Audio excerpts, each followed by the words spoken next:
है मेरा ईमान, है मेरा ईमान, सहाबा जिंदाबाद।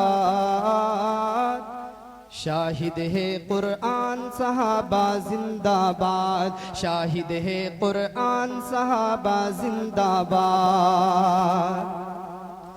है मेरा ईमान, है मेरा ईमान, सहाबा जिंदाबाद। शाहिद है कुरआन, सहाबा जिंदाबाद। हाँ सिद्दीक नबी के पहले यार बने, हाँ सिद्दीक नबी के पहले यार बने। हाँ सिद्दीक नबी के पहले यार बने। हाँ सिद्दीक नबी के पहले यार बने। अव्वल आली शान, अव्वल आली शान, सहाबा जिंदाबाद। है मेरा ईमान, सहाबा जिंदाबाद। प्यारे उमर का नाम जहां पर आ जाए, प्यारे उमर का नाम जहां पर आ जाए, प्यारे उमर का नाम जहां पर आ जाए, प्यारे उमर का नाम जहां पर आ जाए। अस्सलामु अलैकुम वरहमतुल्लाहि वबरकातुह।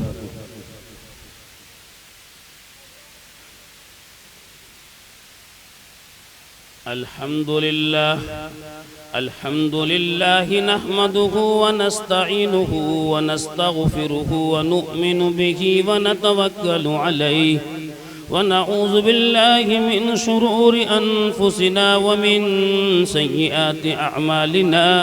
मन यहदिहिल्लाहु फला मुज़िल्ल लहु व मन युज़लिल फला हादिय लहु व नशहदु अल्ला इलाहा इल्लल्लाहु वहदहु ला शरीक लहु व नशहदु अन्न सय्यिदना व सनदना व हबीबना व मौलाना मुहम्मदन अब्दुहु व रसूलुहु सल्लल्लाहु अलैहि व अला आलिहि व अस्हाबिहि व बारक व सल्लम।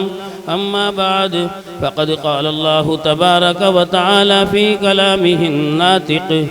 अऊज़ु बिल्लाहि मिनश शैतानिर रजीम। बिस्मिल्लाहिर रहमानिर रहीम। क़ुल इन कुन्तुम तुहिब्बूनल्लाह फ़त्तबिऊनी युहबिबकुमुल्लाहु व यग़फ़िर लकुम ज़ुनूबकुम।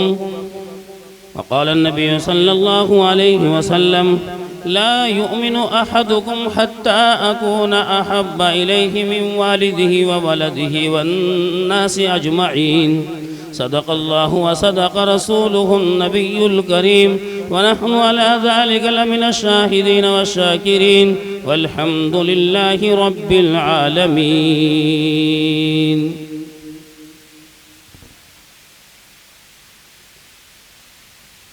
ए जन्नत तेरे अंदर हूरो कुसूर रहते हैं।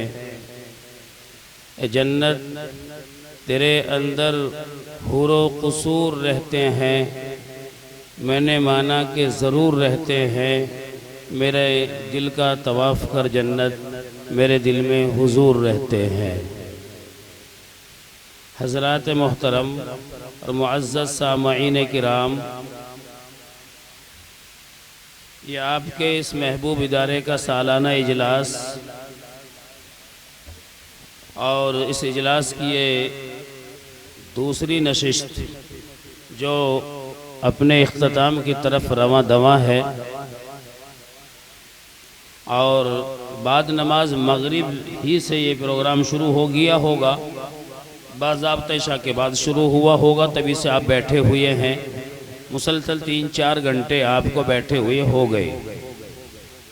अल्लाह तबारक व तआला से हम दुआ गो हैं कि अल्लाह तबारक व तआला इस बैठने को, सुनने सुनाने को बेहद कबूल फरमाए। आमीन तो कह लो। यहाँ आने के बाद ऐसा लगता है कि सारे चेहरे शनासा हैं, जाने पहचाने हैं। चूँकि एक तवील मुद्दत हो गई, कई साल हो गए यहाँ आते आते।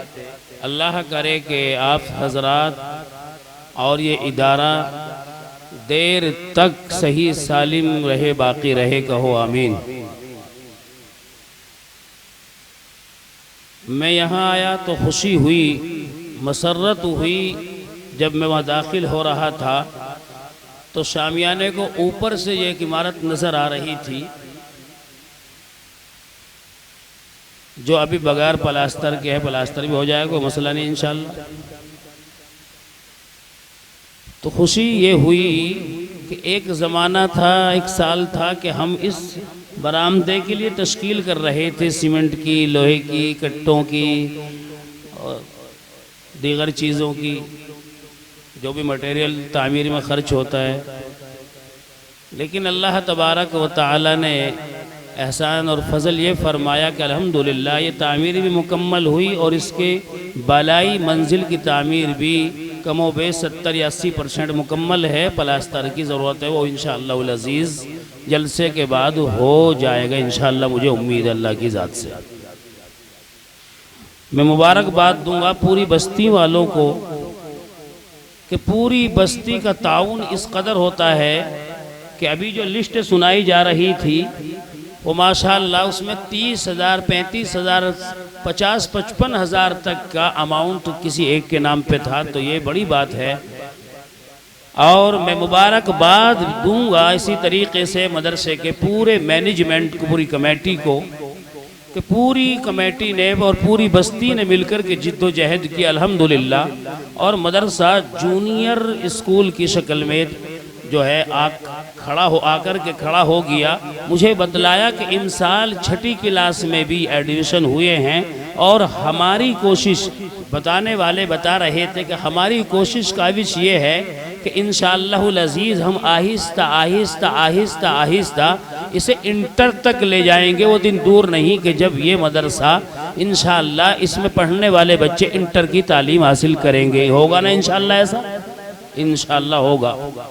आज ये वक्त की ज़रूरत है और इतनी अहम ज़रूरत बनती जा रही है कि हमारे बच्चे, हमारी बच्चियां, ख़ासकर मैं अब बच्चों की बात कर रहा हूँ, बच्चों का मामला तो ये है कि वो दाएं बाएं 10-5 किलोमीटर की दूरी पे जाकर के तालीम हासिल कर सकते हैं। लेकिन असल मसाला बच्चियों का आता है कि बच्ची कहाँ जाए और बच्चियों को हम कहाँ भेजें, कहाँ तालीम हासिल कराएं। चूँकि माहौल साजगार नहीं है, माहौल बिल्कुल कतअन अच्छा नहीं है। लेकिन माहौल को जहन में रख करके हम अपनी बच्चियों को जाहिल भी नहीं रख सकते हैं, इल्म से दूर भी नहीं रख सकते हैं। लेकिन हम ये भी नहीं कर सकते हैं कि हम अपनी बच्चों को कहीं दूर भेजें। तो फिर करें तो क्या करें? जिसने भी बहरहाल ये कदम आगे बढ़ाया और जिसने क्या पूरी बस्ती ने, तो इसीलिए पूरी बस्ती मुबारकबाद की मुस्तहिक है। खुदा करे कि इस इदारे के अंदर एक दिन वो आए कि यहाँ हमारे बच्चे, हमारी बच्चियाँ इंटर तक की तालीम हासिल करें और हम कह सकते हैं फ़ख्र के साथ में, चूँकि मेरा जाना जहाँ भी होता है रजहटी वालों, आप नेट पे जाकर के मुझे सुन लेना, कहीं ना कहीं अक्सर जलसों में रजहटी का जिक्र मैं कर देता हूँ। चूँकि आपके बैठने का सलीका, आपके सुनने का सलीका और आपका शऊर, एक साहब थे, मुझे अब शायद नज़र नहीं आ रहे, या तो वो यहाँ है नहीं, घर चले गए होंगे। मुझे वो दिन भी याद है कि जब मैं यहाँ बैठ कर के चंदा करा रहा था, बरजस्ता बड़ी उम्र के थे, मुझसे कहा था मुफ्ती साहब ये 10,000 रुपये मदरसे के, 1,000 ये आपके हैं। तो इतनी मोहब्बतें, मैं मुस्तकिल मुसलसल जलसों में रहने वाला आदमी हूँ, लेकिन इतनी मोहब्बतें कहीं नहीं मिल पाती जितनी रजहटी में आने के बाद में मिलती है। यहाँ का एक एक आदमी मोहब्बत करता है उलमाए किराम से। रजहटी की सरजमीन उलमा नवाज सरजमीन है। खुदा करे कि नजर बद से इस बस्ती की हिफाजत हो जाए, वरना रात का 1 बज रहा हो और लोग ऐसे बैठे हुए हों, होता नहीं है ऐसा। आज का दौर तो ऐसा है कि एक तकरीर सुनी और बस लोग निकल लिए, 10-5 लोग बैठे रह जाते हैं। मजबूरी होती है उनकी बैठने की, या तो वो मदरसे के कमेटी में होते हैं, जिम्मेदारों में जिम्मेदारी उनके सर पे होती है, या 2-4 होते हैं माइक वाले, या फिर अपने जो दूसरे लोग होते हैं वो बैठे रहते हैं। लेकिन यहाँ पूरा मदरसा भर रहा है, तो इस बात की दलील है कि आप लोग मदरसे से मोहब्बत करते हैं, उलमा से मोहब्बत करते हैं। खुदा करे ये मोहब्बत यूँ ही बाकी रहे। बहरहाल मुझे चंद मिनट आप हजरात हज़रात की खिदमत में चंद बातें अर्ज़ करनी हैं। चूँकि वक्त मैंने शुरू ही में कहा इतना नहीं होता, लेकिन जाने की फ़िज़ा क़तअन मत बनाना। ख़ासकर नौजवान साथी सुन लें कि वो जाने की फ़िज़ा ना बनाएं। मैं समझ रहा हूँ कि आप पे गुनूदगी तारी है, नींद का तकाज़ा है, आपकी आँखों में नींद बिल्कुल आ रही होगी, चूँकि उसकी ये फितरी चीज़ है। अगर आएगी तो आई, कौन रोक सकता है इसे? अगर नींद आएगी तो आएगी, लेकिन बहरहाल थोड़ा सा कंट्रोल करो। और जो कोई सो जाता है वो खो जाता है। जैसा कि किसी अरबी दाने कहा है, मन शहीदा वजदा वमन नाम खाता, जो सोया वो खोया और जो जाग लेता है वो कुछ ना कुछ पा ही लेता है। जिस तरीके से चार दोस्त सफ़र कर रहे हैं और सफ़र करते करते जहन में ये बात आ गई गढ़ मुक्तेश्वर चलना है, और गढ़ मुक्तेश्वर में एक प्रोग्राम है, मुशायरे का प्रोग्राम है, सुनना है। चारों के चारों साथी मशवरा करके रजैटी से गढ़ पहुंच गए, चले गए, अगली सफ में बैठ गए। प्रोग्राम शुरू होने में अभी टाइम था। उनके जहन में ये बात आ गई कि हम अगली सफ के सामे हैं और अगली सफ में बैठे हुए हैं, अगली कुर्सियों में बैठे हुए हैं। अगर हम यहाँ बैठ कर के सोएंगे तो यहाँ जो माइक पे होगा वो हमें क्या कहेगा? बेवकूफ़ कहेगा। फिर क्या करें? चलो चल कर के कोई चीज़ ऐसी ख़रीद लेते हैं कि जब नींद आएगी उसको खाते रहेंगे, नींद को दूर करते रहेंगे। बाहर चले गए। बाहर जाने के बाद देखा तो दुकानें लग रही हैं। अब राय मुख्तलिफ आ रही थी, कोई कुछ कह रहा, कोई कुछ कह रहा। एक बच्चा उनमें से बोला भाई ऐसा करते हैं, ये बेर बिक रहे, बेर खरीद लेते हैं। कहा ये बहुत अच्छी बात है। बेर खरीद लिए। बेर खरीदने के बाद और वो अगली सफ में आकर के बैठ गए। उन बेरों को बाहम तकसीम कर लिया, आपस में थोड़े थोड़े तकसीम कर लिए, अपनी जेबों के अंदर डाल लिए। प्रोग्राम चलता रहा, बेर खाते रहे। एक बच्चा जब उसने जेब से बेर निकाला, लाइट में को ऐसे घुमाया तो वो बेर कुछ इस तरीके से था, रंग रूप के एतबार से वो बेर उस बच्चे को भा गया। और ये सोच करके उस बच्चे ने उस बेर को एक्स्ट्रा अगली अपनी एक्स्ट्रा जेब में डाल लिया कि इसको बाद में इस्तेमाल करूँगा, बाद में खाऊँगा। बच्चों की फितरत होती है ये कि बच्चे जो कोई चीज़ ऐसी होती है उसको छुपा देते हैं कि बाद में खाएंगे, देखेंगे। बहरहाल बच्चे ने उसको जेब में डाल लिया बाद में खाने के लिए। अचानक उस बच्चे को बैतुल खला जाने का तकाजा पैदा हो गया। बैतुल खला बच्चा गया और जाने के बाद जैसे ही अपने कपड़ों को समेट कर कदमचे पे बैठना चाहता था, वो बेर कदमचे के नीचे चला गया, कदमचे में अंदर चला गया।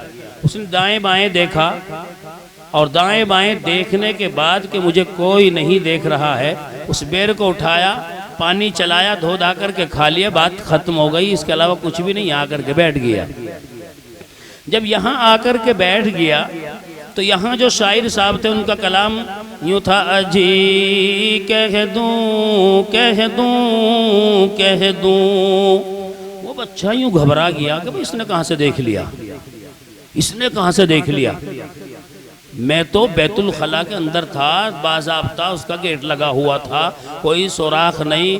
मुफ्ती मौलाना सर साहब ने कोई कैमरे का भी नज़म नहीं कर रखा यहाँ पे। ऐसे कैसे कैसे हो सकता है? बच्चा होशियार था। बच्चे ने स्टेज पे आकर के 50 का नोट निकाल के शायर के हवाले कर दिया। हिंदुस्तान है, रिश्वत का बाजार यहाँ गरम। अभी आप चले जाओ, तुम्हारी बाइक रोक लेंगे रोड पे कहीं जा कर के, निकाल के दे तो तुम फौरन निकाल दे, कागज हो ना, कोई बहस नहीं इससे, जाओ। ऐसा होता नहीं होता? मेरे साथ तो होता है, आपके साथ भी होता है। बच्चे ने सोचा कि हिंदुस्तान है बहरहाल, तो बच्चे ने बतौर रिश्वत दिए वो 50 रुपए का। अच्छा है कि यही बात दफन हो जाए, बात खत्म हो जाए।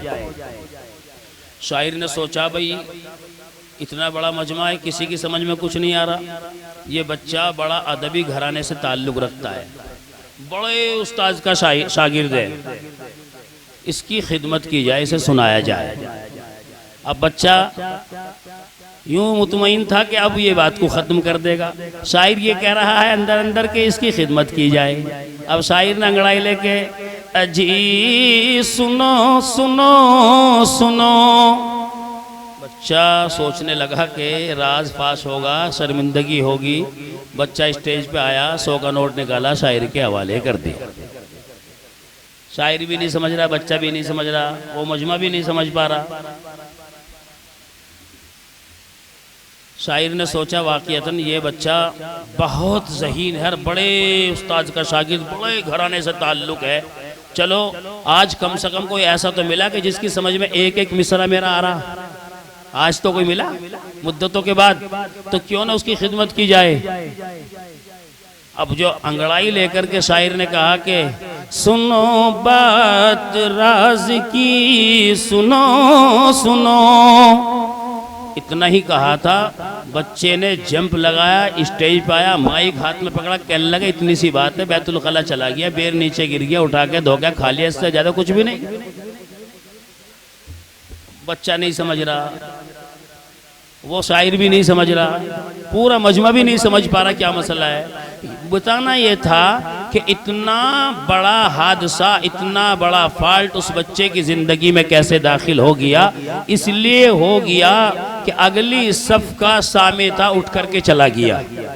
तो आप लोग ऐसी गलती मत करना कि उठ के चले जाओ यहाँ से। उठ के जाने वाला और सोने वाला दोनों बराबर होते हैं, तो उठ के तो नहीं जाओगे इंशाल्लाह। क्या कह रहे थे, यहीं तुम्हारे यहीं से चल दिए उठ करके, ये कहीं नहीं जा रहे, यहीं वापसी आ रहे हैं, कुछ देख रहे हैं, कोई निज़ाम देख रहे हैं। मेरी बात समझ में आ रही है? यहाँ तक आ गई समझ में? बात कराएं कि को बढ़ाएं बात को। बहरहाल मैंने शुरू ही में कहा था मैं चंद मिनट आप हजरात की खिदमत में हूँ और चंद बातें ही करूँगा इंशाअल्लाह अज़ीज़। वक्त का तकाजा, मैं सुबह से सफ़र में हूँ। मैं बागपत था दोपहर, और बागपत से सीधा सिकंदराबाद, सिकंदराबाद से सीधा यहाँ आया, और फिर आप जानते हैं कितनी देर मुझे आराम करना होगा। 9 बजे फिल कर दिन में मोहम्मदपुर एक जगह है, वहाँ प्रोग्राम है, और बच्चों को पढ़ाना भी होगा, नमाज भी पढ़नी होगी, तो जाहिर सी बात है कितनी देर जो है नींद पूरी होगी वो गाड़ी में हो सकती है, मुझे तो लग रहा है ऐसा ही कुछ। बहरहाल मैंने कुरान करीम की आयत करीमा तिलावत की और जनाब नबी अकरम सल्लल्लाहु अलैहि वसल्लम की हदीस पाक आप हजरात की खिदमत में पेश की। मेरे आका मस्जिद नबवी के अंदर तशरीफ़ फरमा है। मेरे आका ने इरशाद फरमाया, ला युमिनु अहदुकुम हत्ता अकूना अहब्बा इलैहि मिन वालिदिही व वलदिही वन्नासि अजमाइन। फरमाया तुम में से कोई भी शख्स उस वक्त तक कामिल मोमिन नहीं हो सकता जब तक कि मैं तुम्हारी निगाह में तुम्हारी औलाद, तुम्हारे वालिदैन, ताकि दुनिया के तमाम लोगों से ज़्यादा महबूब न बन जाऊं। ये इरशाद मेरे आका का है, और हजरात सहाबाए किराम से ये इरशाद मेरे आका फरमा रहे हैं। तो जानते हो उमर फारूक रजी अल्लाह ताला अन्हु तशरीफ़ फरमा है, खड़े हो गए, और खड़े होने के बाद यूँ अर्ज़ किया, या रसूल अल्लाह, आप मुझे दुनिया की तमाम चीज़ों से ज़्यादा अजीज़ हैं, यानी आप मुझे मेरे माँ बाप से भी ज़्यादा अजीज़ हैं, मुझे आप दुनिया की दौलत से भी ज़्यादा अजीज़ हैं, लेकिन आप मुझे मेरी जान से ज़्यादा अजीज़ नहीं। तो इस पर मेरे आका ने इरशाद फरमाया, उमर याद रहे, अगर तुम्हारे नज़दीक तुम्हारी जान से ज़्यादा अजीज़ नहीं तो तुम्हारा ईमान मुकम्मल नहीं हो सकता। उमर फारूक खड़े हो गए, पिघल गए, और खड़े होकर के इरशाद फरमाया, या नबी अल्लाह, आप मुझे मेरी जान से भी ज़्यादा अजीज़ हैं। दोस्तों ये है मोहब्बत का तकाजा, ये है मोहब्बत के आदाब, ये है मोहब्बत के उसूल। ऐसी मोहब्बत होनी चाहिए। लेकिन एक तरफ तो हम नबी अकरम सल्लल्लाहु अलैहि वसल्लम से मोहब्बत के दावेदारी करते हैं, और दूसरी तरफ सुन्नतों का जनाजा निकालते हैं, शरीयत की धज्जियां उड़ाते हैं, शरीयत को पामाल करते रहते हैं। वो कौन सी खुशी, वो कौन सा गम है जब हमने शरीयत की धज्जियां ना उड़ाई हों। अगर हमारे यहाँ ब्याह शादी होती है तो ब्याह शादी का तरीका कार क्या होता है, हमारा चचा नाराज ना हो जाए, हमारा खालू नाराज ना हो जाए, हमारे रिश्तेदार नाराज ना हो जाए, चाहे नबी नाराज हो जाए, कोई बहस नहीं है। अगर कोई इमाम मस्जिद का या कोई आलिम दीन समझाता है कि डीजे नहीं बजने चाहिए और खुराफात नहीं होनी चाहिए, आतिशबाजी नहीं होनी चाहिए, तो जानते हो क्या कहा जाता है, मौल साहब एक दफा ही तो शादी हो रही, जिंदगी में बार बार थोड़ी होती है। वो मदरसे के मोहतमिम साहब जाते हैं कि खुदा के वास्ते आतिशबाजी मत करना, यहाँ डीजे मत बजवाना, चचा आए निकल करके, मौल साहब जिंदगी में एक दफा ही तो शादी होती है, तुम कहाँ चक्कर में पड़ रहे हो। मैं कहता हूँ तू इतना सही जहर खा ले जिंदगी में, इतना ही सही तो खाना, पहली दफा ही खाना, वो अपना काम बराबर करेगा। शरीयत को पामाल करके, शरीयत की धज्जियां उड़ा करके कामयाबी तलाश करने वालों, याद रखो कामयाबी सिर्फ और सिर्फ मेरे आका जनाब नबी अकरम सल्लल्लाहु अलैहि वसल्लम के तरीक़े कार के अंदर है। हजरत साहबाई किराम चंद थे, 300 तेहरे थे, मुकाबला कर रहे थे सुपर पावर ताकत का। जानते हो किस लिए मुकाबला कर रहे थे? इसलिए कि जनाब नबी अकरम सल्लल्लाहु अलैहि वसल्लम से 100% मोहब्बत करने वाले थे। और हमारे यहाँ ये है, शादियां हो रही हैं, शादियां किस तरीके से होती हैं जानते हो? जिस वक्त में रिश्ता होता है तो ये लड़के का बाप रातों रात जहन को दौड़ाता है कि बिरादरी में कौन सा गांव है और कौन से गांव में कौन सा चौधरी, कौन सा प्रधान है जो हमारे बच्चे को गाड़ी देगा, हमारे बच्चे को नगद कैश देगा। इस तरीके का जहन चारों तरफ को चलाता है। और तो और किसी बिचौलियों को पकड़ करके यूं कहता है कि जाओ फुला गांव में, वहां सुना है कि उसके यहाँ बच्ची है, हमारे बेटे की बात चलाओ, हमारा बच्चा ग्रेजुएशन है, हमारा बच्चा इंस्टीट्यूट में पढ़ता है, हमारा बच्चा फुला है, हमारा बच्चा ये है। जानते हो वहां जाकर के बात कही जाती है। लेकिन याद रखो जितना गुनहगारी का काम लड़के वाले कर रहे हैं उससे कहीं ज्यादा लड़की वाले भी इसमें शामिल हैं। लड़की वाले भी कम नहीं है। लड़की वाले भी कहते हैं बिचौलिए से जरा बताओ तो सही, लड़के के हिस्से में प्लॉट कितने हैं, लड़के के हिस्से में जमीन कितनी है, जायदाद कितनी है। जब तूने सोते हुए शेर को जगाया है तो फिर अब भुगतने के लिए भी तैयार हो जा। तुझे क्या जरूरत पेश आई थी ये मालूम करने की कि लड़के पे प्लॉट कितने हैं, लड़के पे मकान कितने हैं, लड़के के पास में जमीन जायदाद कितनी है। अगर तुझे देखना था, तुझे सिर्फ ये देखना था ये लड़का दीनदार है नहीं है, रसूल पाक अलैहिस्सलातु वस्सलाम की सुन्नत को जिंदा करने वाला है या नहीं है, हजरत बिलाल हबशी के नक्शे कदम पे चलने वाला है या नहीं है, मास और माविस की तरह नबी से मोहब्बत करने वाला है या नहीं है। लेकिन तूने भी वही किया जो उस लड़की वाले ने किया कि तू लड़के वाले ने किया। तू पूछता है कि लड़के पे जमीन कितनी है, लड़के पे प्लॉट कितने हैं। अब उसने कहा कि हमारे पास में तो प्लॉट भी है, जमीन भी है, जायदाद भी है, लेकिन कह देना जाकर के उससे अपनी लड़की को वो क्या देगा। यहां लफ्ज अपनी लगाता है, अपनी लड़की को क्या देगा। एक तरफ दावेदारी है कि हम तो उम्मती हैं, नबी से प्यार करते हैं, दूसरी तरफ ऐसे शरीयत को, ऐसे सैयद को दागदार करते हैं। ये रिश्ता बहरहाल मुझे तो सिर्फ कहीं कहीं से निशानदही करनी है। जो आज माहौल समाज और माशरे में खराब होता जा रहा है, जो कहते हैं जब बहरहाल ये रिश्ता आगे बढ़ता है तो जानते हो वहां कितनी डिमांड बढ़ती चली जाती है। गाड़ी और गाड़ी के साथ में बिचौलियों को गाड़ी और एसी और जनरेटर, न जाने आज कितना जहेज में सामान बढ़ता जा रहा है। अभी गाजियाबाद के अंदर एक शादी हुई, यूट्यूब पे छाई हुई थी और नेट पर छाई हुई है। वहां 1.5 करोड़ कैश दिया गया, गाड़ी दी गई, न जाने किन किन लोगों को गाड़ी दी गई। मुसलमानों क्या तुम्हारी बर्बादी नहीं है, क्या हमारी बर्बादी नहीं है? मुसलमानों पे हालात आ रहे हैं। एक तरफ तो दुश्मन तुम्हें खाने के लिए बैठा हुआ है, दूसरी तरफ तुम बरसरेआम अपने पैसे में आग लगा रहे हो, इस समाज और माशरे को बर्बाद कर रहे हो, पूरी कौम को दांव पे लगा रहे हो। और फिर तुम कहते हो मुसलमानों को तबाह कर दिया गया, मुसलमानों को बर्बाद कर दिया गया, हमें आज उस दाने पे ला करके खड़ा कर दिया गया। हमारा कोई पुरसाने हाल नहीं है। इसके ठेकेदार वो नहीं, इसके ठेकेदार ये कौम खुद है।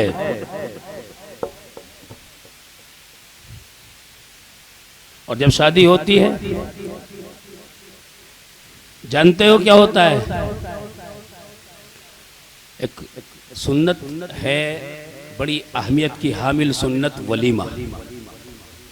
वलीमा, वलीमा बड़ी प्यारी सी सुन्नत है, लेकिन याद रखो कि उस सुन्नत को भी हमने कैसे अपने पैरों के नीचे रौंधा।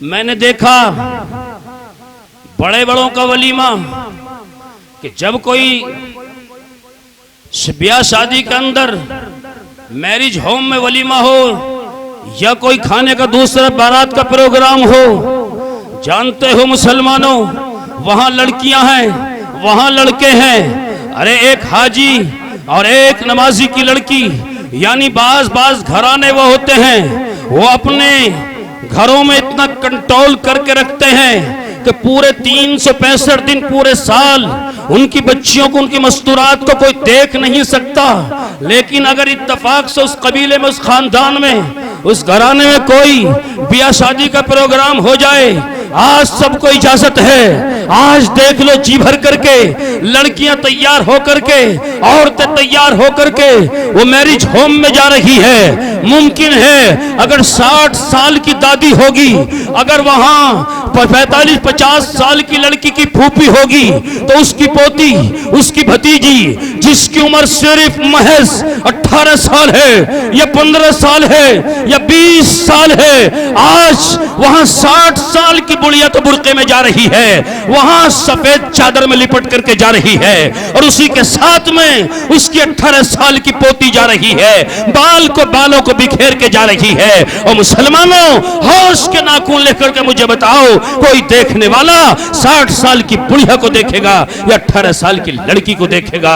ये कौन सी खुराफात है और ये कौन सी दानिशमंदी का काम है। और जब वहां मैरिज होम में पहुंचते हैं, खुदा की कसम वहां का मंजर ये होता है, एक कैमरा ऐसा वजूद में आया है, वो फजाओं में उड़ता रहता है, हवाओं में उड़ता रहता है। हमारी बच्चियां हैं, वहां माहौल ऐसा ही होता है, कुछ खा रही है, दुपट्टा सर का हुआ है, मस्तियां कर रही है, अटकेलियां कर रही है, वो कैमरा आता है, उन पलों को कैद कर लेता है, पूरी फिल्माई जाती है, वो 1 घंटे की फिल्म बन के तैयार होती है। जानते हो, मौसम सर्दी का हो या मौसम गर्मी का हो, उस फिल्म में बाज़ाब्ता रोज देखा जाता है, जूम कर करके देखा जाता है, देखो फला की बेटी है, फला की पोती है। अगर वहां हमारे सामने हमारी बच्ची को कोई यूं कहे ये फला की बेटी है, और उस नियत के साथ में कहे, खुदा की कसम खानदान के खानदान आमने सामने होंगे, और वहां हर दिन हमारी बच्ची हमारी बहन को देख करके वो अपने जी को बहला रहा है।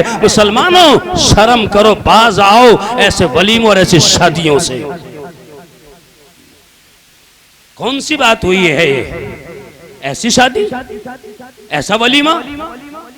याद रखो, अगर किसी सुन्नत को जिंदा करने से तुम्हें यह खदशा हो कि यहाँ कई गुनाह जन्म लेंगे, फिर सुन्नत को तुम आखिर भी कर सकते हो। अगर कई खतरनाक गुनाह जन्म लेने का तुम्हें खदशा, खतरा है।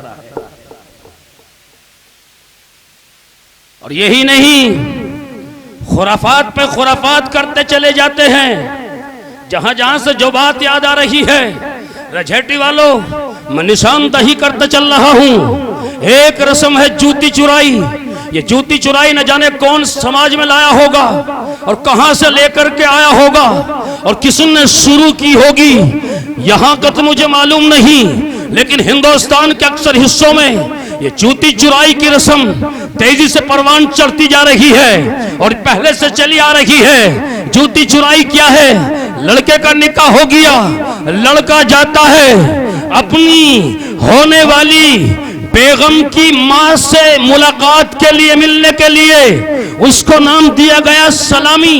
नाम बहुत अच्छा दिया गया है, नाम इतना शानदार है कि जब कहा जाता है लड़का सलामी पे जा रहा है, ऐसा लगता है जैसे हज के लिए जा रहा है। सलामी, इतना शानदार नाम दिया गया है। ये सलामी जानते हो, सलाम से मुश्तक होगा और सलाम का मुखफ़फ़ होगा, इसलिए कि जब इसका निकाह हो गया है तो अब इसकी जिससे निकाह हुआ, इसकी बेगम की माँ इस बच्चे की सासू माँ बन गई है। अपनी सासू माँ से ये बच्चा सर पे हाथ रखवाने के लिए जा रहा है, सलाम करने के लिए जा रहा है, उसकी दुआएं लेने के लिए जा रहा है। लेकिन सलामी के नाम पे खुराफात कितनी होती है मुसलमानों, सुनो, सलामी के नाम पे खुराफात इतनी होती है कि वहां 4-5 बच्ची नहीं बल्कि 15-16 जवान बच्चियां खड़ी हुई हैं। इस बच्ची इसकी बेगम की खाला की बेटियां खड़ी हुई हैं, ताया की बेटियां खड़ी हुई हैं, चचा की बेटियां खड़ी हुई हैं, मामा की बेटियां खड़ी हुई हैं, सारी औरतें सारी लड़कियां जमा हैं और चारों तरफ से इसको घेर लिया जाता है। और जब ये जाता है सलामी के लिए, इसके बॉडीगार्ड साथ होते हैं, इसके बहनोई साथ होते हैं, इसके और दूसरे रिश्तेदार साथ होते हैं। ये वहां पहुंचते हैं, वहां लड़कियां इनका इस्तकबाल करती है, कोई लड़की इधर से नोचती है, कोई लड़की इधर से नोचती है। खुदारा कुछ तो शर्म करो, ये कौन सी खुराफात तुम लेकर के आए हो? मेरे आका का तरीका कार नहीं है, किसी साहबी से साबित नहीं है। अगर शरीयत के अंदर कोई साबित कर दे इस सलामी को सलामी साबित है, खुदा की कसम उसकी गुलामी करने के लिए मैं तैयार हूं। कहां से आई सलामी? सलामी ये था सास को सलाम करना था, ठीक है, लेकिन ऐसी सलामी जिस सलामी से हजार खुराफात वजूद में आती हो। अरे बाज दफा तो रिपोर्ट ये लगती है कि फुला शादी में फुला लड़का लड़की बतला लिए थे, नंबर ले लिया था, वो लड़की उसी के साथ में चली गई। अल्लाह हिफाजत फरमाए, अल्लाह हिफाजत फरमाए। मैं अर्ज ये कर रहा था कि सलामी के नाम पर शरीयत को दागदार किया जा रहा है। आज ना इन बच्चियों की माँ को कोई परवाह है, न दादी को कोई परवाह है, न नानी को कोई परवाह है, न फूफियों को कोई परवाह है। गोया कि आज परमिशन मिली हुई है, आज तुम आजाद हो, तुम कैसे ही कपड़े पहनो और तुम कैसा ही किसी के साथ में सुलूक करो, कैसा ही मजाक करो। आज कोई कदर नहीं है, आज कोई पाबंदी नहीं है। और ये जूती चुराई की रस्म है। जब लड़का अपने ससुराल पहुंचता है, इसकी सालियां हैं 5 साल की नहीं, 3 साल की नहीं, 18 साल की है, 15 साल की है, और इन्होंने अपने बहनों की जूतियों को चप्पलों को चुरा लिया और चुराने के बाद कहीं छुपा दिया। और फिर कहती है हमें 1 लाख रुपए चाहिए, इनाम के तौर पे 50,000 रुपए चाहिए। इनकी सपोर्ट में 60 साल की बुढ़िया खड़ी हो जाती है, 50 साल की बड़ी औरत खड़ी हो जाती है। हाँ, ये तो हक बनता है, तुम्हें देना ही पड़ेगा, तुम्हें देना ही पड़ेगा। खुदा की कसम मुसलमानों सोचो, उधर कुरान कहता है वस्सारिकु वस्सारिकतु फक्तु अयदियहुमा, चोरी करने वाला मर्द हो या चोरी करने वाली औरत हो, उसके हाथ कलम कर दिए जाएं। उधर तो चोरी करने के ऊपर कुरान का ऐलान ये है हाथ कलम कर दिए जाएं, और इधर मुतालबा हो रहा है कि हमें इनाम दिया जाए। कुरान की खिलाफ वर्जी नहीं है, कुरान की खिलाफ वर्जी करने वाली कौम तरक्की कर सकती है, कयामत की सुबह तक तरक्की नहीं कर सकती है। कयामत की सुबह तक तरक्की नहीं कर सकती है। ये हो रहा है, जानते हो जनाब नबी अकरम सल्लल्लाहु अलैहि वसल्लम के जमाने में एक खानदान मखसूमिया खानदान था। उस खानदान की शहजादी ने चोरी कर ली, वो चोरी सरजद हो गई, मंजर आम पे आई, नबी की अदालत में आई। मेरे नबी ने कतायत का हुक्म सादिर फरमा दिया, हाथ कलम कर दे जाए। मखसूम खानदान तड़प उठा, मखसूम खानदान बेचैन हो गया। मखसूम खानदान इकट्ठा होता है और इकट्ठा होने के बाद मखसूम वालों ने पैसा इकट्ठा किया, रुपया इकट्ठा किया, और जानते हो कहा लड़की के हाथ कटाने से हमें बचाना होगा। अगर हमारी खानदान की बच्ची के हाथ कट गए, खानदान की नाक कट जाएगी। ये सारे इकट्ठे होकर के आए हैं नबी अलैहिस्सलातु वस्सलाम के पास में, और वहां हिम्मत नहीं है, जुर्अत नहीं है। कौन नबी से कहे, कौन आगे बढ़े? फिर क्या होता है, वहां अज़वाज मुतहरात पर्दे में तशरीफ फरमा है, वहां तक किसी से कहलवाया, मखसूम खानदान के लोग बैठे हैं, उनकी बच्ची के हाथ कटने का मसला है, आप सिफारिश फरमा दे। औरतों ने वहां से, हम सबकी माओं ने अज़वाज मुतहरात हजरात ने कहा हमारी जुर्रत नहीं है, हम नबी के फैसले में दखील नहीं बन सकते हैं, इनकार कर दिया। फिर मेरे आका के खादिम हैं, मेरे आका के खादिम छोटी उम्र के हैं, इनको तैयार किया, तैयार हो गए। इन्होंने नबी अलैहिस्सलातु वस्सलाम से जाकर के कहा है और यूं कहा है, या नबी अल्लाह मखसूम खानदान के लोग आए हैं, यूं कहते हैं हमारी बच्ची के हाथ न काटे जाएं, चोरी के जुर्म में हम जुर्माना भरने के लिए तैयार है। मेरे नबी का चेहरा रिवायत में आता है गजबनाक हो गया, सुर्ख हो गया। इरशाद फरमाया ये तो फातिमा बिन्ते मखसूमिया का मसला है, अगर यहाँ फातिमा बिन्ते मोहम्मद चोरी कर लेती और सरजद हो जाती, मैं उसके हाथ भी कलम कर देता। मुसलमानों, एक तरफ चोरी, फिर सीना जोरी, इनाम, शादियों बरकत कहां से होगी? कई परसेंट ये चल रहा है कि फला शादी हुई थी, 1 साल नहीं चल पाई, फला जगह जो है लड़की परेशान रहती है, बुनियादें गलत रखी हुई हैं। जिस मकान की बुनियाद गलत रखोगे इमारत सही बन जाएगी? नहीं बनेगी। रसूल पाक अलैहिस्सलातु वस्सलाम को नाराज करके तुम चाहते हो खैर बरकत हो जाए? हो नहीं सकती। तुम दवाई लेते रहो, परहेज ना करो और कहोगे हम ठीक हो जाएं, कैसे हो जाओगे ठीक? नहीं हो सकते, नहीं हो सकते। ये चीजें हैं जो एक तरफ हमें ये समझाती हैं कि हम नबी से मोहब्बत भी कर रहे हैं, नबी अलैहिस्सलातु वस्सलाम को तकलीफ भी पहुंचा रहे हैं। मुसलमानों, बाज आओ और अपनी अपनी औरतों पे कंट्रोल करो, अपनी मस्तूरात पे कंट्रोल करो, अपने घरानों पे कंट्रोल करो और ऐसी शादी का बाइकाट करो। हम ऐसी शादी में शिरकत नहीं करेंगे जहां औरतें बेपर्दा नजर आती हों, जहां औरतें बेपर्दा हों। अगर औरतें बेपर्दा होती हैं, खुदा की रहमत मुतवज्जे नहीं होती है, खुदा की आसमान से रहमत का नुज़ूल नहीं होता है, फिर जहमत बरसती है, जहमत का नुज़ूल होता है। वो तो दिल्ली छोटा सा शहर हुआ करता था, आज तो दिल्ली का तूल और उरूज बहुत है। अगर तुम और हम चाहें कि दिल्ली 24 घंटे में घूम ले तो नहीं घूमा जा सकता, दिल्ली बहुत बढ़ गई है। छोटा सा शहर था दिल्ली, दिल्ली में कहत पड़ गया। जानते हो दिल्ली की सरजमीन न तो वहां कोई घास पैदा कर पा रही है, न गल्ला पैदा कर पा रही है, वहां जानवर भूखे मरने लगे। जानवर तो जानवर, इंसान जान देने पे आमादा हो गए। वहां के उलमाए किराम ने लोगों को इकट्ठा किया, मशवरा किया और लोगों कहत है बारी ताला नाराज है, चलो बाहर निकलो और बस्ती से बाहर निकल करके रब को राजी करेंगे। जानते हो जब बारान रहमत नाजिल नहीं होती, जब बारिश नहीं बरसती, कहत बढ़ जाता है, कहत पड़ जाता है, खुदा नाराज हो जाता है, तो वहां बस्ती से बाहर निकल करके नमाज अदा की जाती है। उलमा बैठे हैं, इस नमाज को शरीयत में नमाज इस्तिस्का कहा जाता है, बारिश वाली नमाज कहा जाता है। यह के बाद दीगरे ये नमाज 3 दिन तक पढ़ी जाती है। दिल्ली के लोग बाहर निकले हैं और बाहर निकलने के बाद दिल्ली वालों ने नमाज अदा की है। एक दिन गुजर गया, दूसरा दिन गुजर गया, करीब था कि तीसरा दिन भी गुजर जाता। एक नौजवान आया मुल्क ईरान की तरफ से, ऊंट लेकर के आया और उस ऊंट पर कजावा कसा हुआ था, पर्दा पड़ा हुआ था। नौजवान ने देखा, पूछा दिल्ली वालों से, भाई यहाँ सब लोग क्यों जमा हैं? कहा कि तुम्हें नहीं पता क्यों जमा है? कहा कि मुझे तो नहीं पता क्यों जमा है, मैं तो मुल्क ईरान की तरफ से आ रहा हूं। कहा कि दिल्ली में कहत पड़ गया, इस पानी को यहीं रख दे, यहीं रख दे, कोई प्यास नहीं लगी किसी को, चलो वहीं बैठो जाकर। इतने सारे लोग बैठे, उन्हें तो प्यास लग नहीं रही।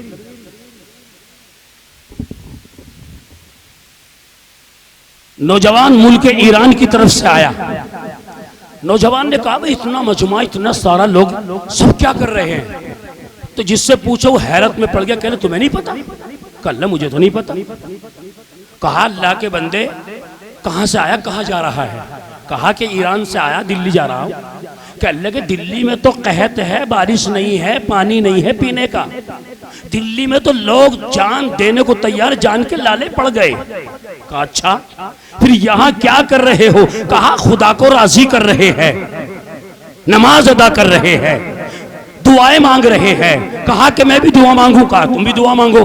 ये नौजवान पलट करके अपनी सवारी के पास में गया, वहां जाकर के वो जो पर्दा पड़ा हुआ था, ऊंट के ऊपर कजावा कसा हुआ था, उसमें हाथ दिया। हाथ दे करके एक वहां दुपट्टा, एक खातून बैठी थी, खातून का दुपट्टे का कोना पकड़ करके कहा, रब्बा ये कजावा, इस कजावे के अंदर खातून बैठी है, रिश्ते में मेरी माँ है, मेरी माँ वो है जिस खातून ने पूरी जिंदगी, पूरी लाइफ किसी गैर महरम को नहीं देखा और किसी गैर महरम ने मेरी माँ को नहीं देखा। खुदारा इस दुपट्टे के सदके में बारार रहमत का नुज़ूल फरमा। एक बदली आई और बदली बरस करके चली गई, यानी रहमत की बारिश हो गई।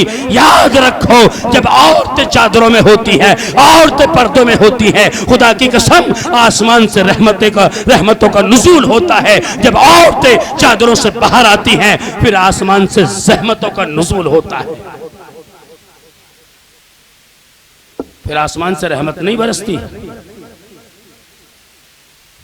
मेरी बात यहां तक समझ में आई? नहीं आई? औरतों से कहो कि पर्दे में रहें और पर्दे में ऐसे ही रहें जैसा कि पर्दे की आयत नाजिल हुई। जानते हो सहाबी है नाबीना, जनाब नबी अकरम सल्लल्लाहु अलैहि वसल्लम की खिदमत में तशरीफ लाए। उम्महातुल मोमिनीन में से हजरत आयशा सिद्दीका रजी अल्लाह ताला अन्हा तशरीफ फरमा थी, मेरे आका के पास बैठी हुई थी। मेरे आका ने इरशाद फरमाया, आयशा पर्दा करो। आयशा ने फरमाया, या रसूल अल्लाह ये तो नाबीना है, ये कोई मुझे देख थोड़ी रहे हैं। तो मेरे आका ने इरशाद फरमाया, आयशा यही तो नाबीना है, तुम तो नाबीना नहीं हो, पर्दा करो, पर्दा करो। और यही नहीं, बिन्ते रसूलुल्लाह सल्लल्लाहु अलैहि वसल्लम का आखिरी वक्त है, आखिरी टाइम है। अपने शोहर हजरत अली को बुलाया और बुलाने के बाद में कहा, मेरे सरताज जरा कान लगा दो, करीब को आओ। हजरत अली रजी अल्लाह तआला करीब हो गए। करीब होकर के हजरत फातिमा ज़हरा ने वहां कमजोरी की हालत में आंखों से आंसू जारी हैं, इरशाद फरमाया, मेरे जनाजे में किसी को शरीक मत करना। हजरत अली कहते हैं कि तुम बिन्ते रसूलुल्लाह कह रही हो मेरे जनाजे में किसी को शरीक न करना, ये कैसे मुमकिन है? अंसार को जमा करूंगा, मक्के वाले को जमा करूंगा, कुरैश को जमा करूंगा, मदीने वालों को जमा करूंगा। हजरत फातिमा ज़हरा ने रोना शुरू कर दिया, मना किया। हजरत अली ने वजह पूछी तो जानते हो हजरत अली को यूं कहा, मेरे अब्बा ने कहा था बेटी पर्दे का एहतमाम करना। मैंने पूरी जिंदगी किसी गैर महरम को नहीं देखा, किसी गैर महरम ने मुझे नहीं देखा। मैं चाहती ये हूं मरने के बाद मेरी कफन की सफेदी भी कोई न देख पाए। इंतकाल हो गया, इंतकाल हो गया। जनाजा कब्रिस्तान पहुंचाने वाला चौथा कोई आदमी नहीं। हजरत अली खड़े हैं, हजरत हसन हुसैन खड़े हैं, यानी बाप बेटे खड़े हैं, चौथा कोई आदमी पाया पकड़ने वाला नहीं। इंतकाल हुआ। हजरत अबू ज़र ग़िफ़ारी रज़ी अल्लाह ताला अन्हु का गुजर हो रहा था। आवाज लगाई, अबू ज़र हमारा एक काम करते जाओ। हजरत अबू ज़र भी पलट करके देखते हैं, शेर खुदा, बहादुर खुदा, दामाद रसूल है, आज मुझसे हेल्प मांग रहा है, मदद चाह रहा है, क्या बात है? हजरत अली अंदर दाखिल होते हैं और बतलाया गया, देखा जनाजा रखा है। हजरत अबू ज़र सोच में पड़ गए, पैरों के नीचे से जमीन खिसक गई। हजरत अबू ज़र ने मालूम किया, हजरत अली ने समझा दिया। जनाजा कब्रिस्तान पहुंचा, जनाजा कब्रिस्तान पहुंचा। एक तरफ तो हजरत अली हैं और एक तरफ हसन हुसैन, एक तरफ अबू ज़र है।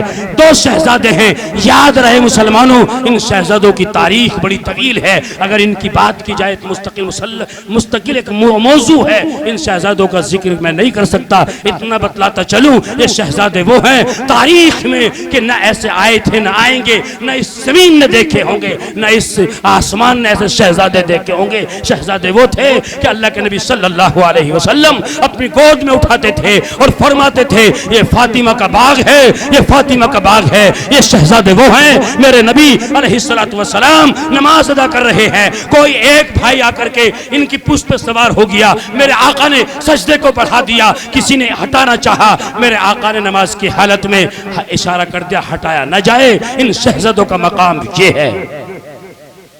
तारीख में ऐसे शहजादे न आए थे न आएंगे। बहरहाल जनाजा कब्रिस्तान पहुंचाया गया।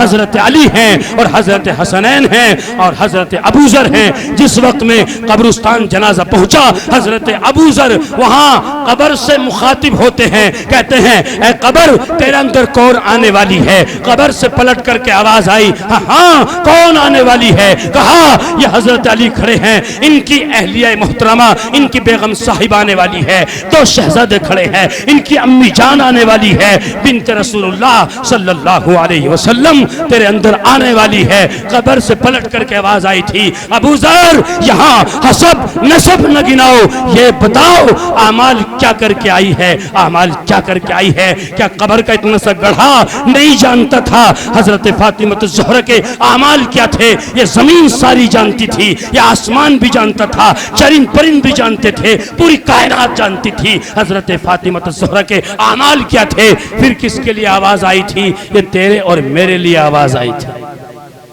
तेरी और मेरी बहनों के लिए आवाज आई थी। मुसलमानों कंट्रोल करो, कंट्रोल करो, पर्दे में पलट कर के आओ, अपनी मस्तूरात को पर्दे में रखो। अगर पर्दे में रखोगे खुदा भी राजी होगा, खुदा का रसूल भी राजी होगा। बात से बात निकलती चली गई, लेकिन ये सारी चीजें कहाँ कहाँ हासिल होती है, कहाँ मिलती हैं। इन मदरसों की चार दीवारी में तो मिलती हैं, इन मदरसों में ही तो मिलती हैं। माशाअल्लाह मैंने शुरू में जिक्र किया था, मदरसा अगर स्कूल की तरफ बढ़ रहा है तो इसका हरगिज हरगिज मकसद नहीं है कि मदरसा अपने मकसद से हट गया। मदरसा मकसद से नहीं हटा। अगर मकसद से मदरसा हटता ये बच्चा हाफिज न होता। अगर मदरसा मकसद से हटता तुम्हारे सरों पे टोपी नजर ना आती। अगर मदरसा मकसद से हटता चेहरे पे दाढ़ियां नजर ना आती। मदरसा मदरसा है और इंशाअल्लाह मुझे उम्मीद है इसी मदरसे में रसूल पाक अलैहिस्सलातु वस्सलाम की सीरत को पढ़ाया जाएगा, कुरान पढ़ाया जाता है, कुरान पे अमल किया जाएगा। और एक दिन आएगा यहाँ से हाफिज कारी मौलवी पैदा होंगे और यहाँ से दुनिया की तालीम हासिल करने वाले भी पैदा होंगे। मैनेजमेंट को मुबारकबाद दी जाती है, पूरी बस्ती को मुबारकबाद दी जाती है कि माशाअल्लाह पूरी बिल्डिंग बना करके खड़ी कर दी और दूसरी बिल्डिंग बालाई मंजिल पे बना करके खड़ी कर दी। ये गाँव वालों तुम्हारा तारीखी कारनामा है। खुदा की कसम ये लम्हात सुनहरे अल्फाज से लिखे जाएंगे कि रजहटी गांव वालों ने इतना बड़ी इमारत बना करके खड़ी कर दी। वरना एक दौर वो भी था, मैं आया सीमेंट के कट्टों की तश्कील इसके लिए कर रहा जिस इमारत में बैठे थे, तुमने हक अदा कर दिया। मैं तो सिर्फ ये जानना चाहता हूँ है कोई इस मजमे के अंदर जो खड़ा होकर के मुझसे कहे कि मुफ्ती साहब रब्बना ज़लमना अनफुसना व इल्लम तग़फ़िर लना व तरहमना लनकूनन्ना मिनल ख़ासिरीन। अलिफ लाम मीम अल्लाहु ला इलाहा इल्ला हुवल हय्युल क़य्यूम व अनतिल वुजूहु लिल हय्युल क़य्यूम ला इलाहा इल्ला अंत सुब्हानका इन्नी कुन्तु मिनज़ ज़ालिमीन या अरहमर राहिमीन। या अल्लाह रहम करम का मामला फरमा, या अल्लाह फजल काफू काफियत का मामला फरमा। परवरदिगार जो परेशान हाल उन सब की परेशानियों को दूर फरमा। या अल्लाह हम सबको इज्जत अता फरमा। या अल्लाह जिल्लत से हम सब की हिफाजत फरमा। या अल्लाह मौत की सख्ती से हम सब की हिफाजत फरमा। या अल्लाह फरिश्तों की पकड़ और पिटाई से मैदान हश्र की जिल्लत रसवाई से हम सब की हिफाजत फरमा। करीमा का खार है, बदकार है, डूबे हुए हैं, जिल्लत में है, जो भी है तेरी महबूब की उम्मत में है। या अल्लाह खताओं को गुनाहों को माफ़ फरमा। या अल्लाह जिनके उजाले में रात के अंधेरे में छोटे बड़े गुनाह होते रहते हैं, करीमा का एहसास तक नहीं होता, या अल्लाह माफ़ फरमा। या अल्लाह इस इदारे को दिन दुनी रात चौगुनी तरक्की अता फरमा। या अल्लाह इदारे के मुआविनीन के उम्र में कारोबार में तरक्की अता फरमा। या अल्लाह रिज़्क़ हलाल अता फरमा। या अल्लाह हराम से बचने की तौफीक अता फरमा। या अल्लाह रात की तारीकी में आखिर रात में इतना बड़ा मजमा तेरे सामने या अल्लाह हाथ फैला करके तुझसे तेरे करम की भीख मांग रहा है। मौला हम सब के ऊपर रहम व करम का मामला फरमा, फजल का मामला फरमा, फूकाफियत का मामला फरमा। या अल्लाह जहाँ जहाँ मुसलमान परेशान हाल है, खासकर फ़िलिस्तीन गज़ा, या अल्लाह मुसलमानों की हिफाजत फरमा, पूरे आलम इस्लाम में इस्लाम का बोलबाला फरमा। या अल्लाह जितने हाज़रीन यहाँ जमा है, या अल्लाह सबके कारोबार में तरक्की अता फरमा, घर बार में तरक्की अता फरमा। या अल्लाह आल औलाद में बरकत अता फरमा। या अल्लाह स्टेज पे जितने लोग बैठे हैं, या अल्लाह सबके बैठने को कबूल फरमा। मौला यहाँ मौलाना मक्की साहब तशरीफ फरमा, दूसरे उलमा बैठे हुए हैं, या अल्लाह इनके बैठने को कबूल फरमा। या अल्लाह जितनी बातें कही गई है कहने को कबूल फरमा, जितनी बातें सुनी गई सुनने को कबूल फरमा। मौला मदारिस मसाजिद मकातिब खानकाहों की हिफाजत फरमा। या अल्लाह मदारिस इस्लामिया खासकर दारुल उलूम देवबंद की हिफाजत फरमा। या अल्लाह हरमैन शरफैन की हिफाजत फरमा। या अल्लाह बैतुल मक़दिस की हिफाजत फरमा। या अल्लाह बैतुल मक़दिस की हिफाजत के लिए उम्मत के अंदर फिर कोई सुल्तान सलाहुद्दीन अय्यूबी जैसा मर्द मुजाहिद पैदा फरमा। या अल्लाह हमारे हकीम जी बैठे सेहत अता फरमा, क़ुव्वत अता फरमा, बरकत अता फरमा।